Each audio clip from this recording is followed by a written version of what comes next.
નવસારીમાં સાંસદ ધવલ પટેલના હસ્તે 71 કરોડથી વધુના વિકાસ કાર્યના લોકાર્પણ અને ખાતમુહૂર્ત કરવામાં આવ્યા. વાંસદા અને તાપી જિલ્લાને જોડતો મહત્વના મેજર પુલનું લોકાર્પણ કરવામાં આવ્યું.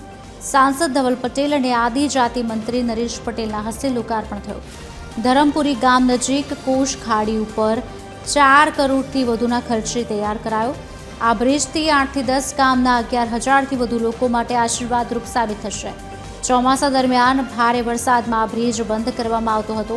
સાંસદ ધવલ પટેલે પાર તાપી રિવર લિંક પ્રોજેક્ટ બંધ કરાવવાની ક્રેડિટ મુદ્દે કોંકી ધારાસભ્ય પર પણ પ્રહાર કર્યા હતા. જે સંપર્ક વિહોણના 4 થી 5 મહિના લગીને થઈ જતા હતા વરસાદના દિવસોમાં, તેની પર આજે મેજર બ્રિજ બનાવીને તૈયાર છે. ત્યારે આ જ બધા ગામોમાં પૂર કનેક્ટિવિટી મળશે, આદિવાસી વિસ્તારનો વિકાસનો કામ થશે. એની સાથે આંગણવાડીઓ, રસ્તાઓ અને સાથે સાથે ગ્રામ પંચાયતના પણ 58 જેટલી ગ્રામ પંચાયતમાં નવા મકાનો બનવાના છે. એક ગ્રામ પંચાયત પર 25 લાખના ખર્ચે એ રીતના વિકાસના કામ અમે આવનારા દિવસોમાં કરવાના છે.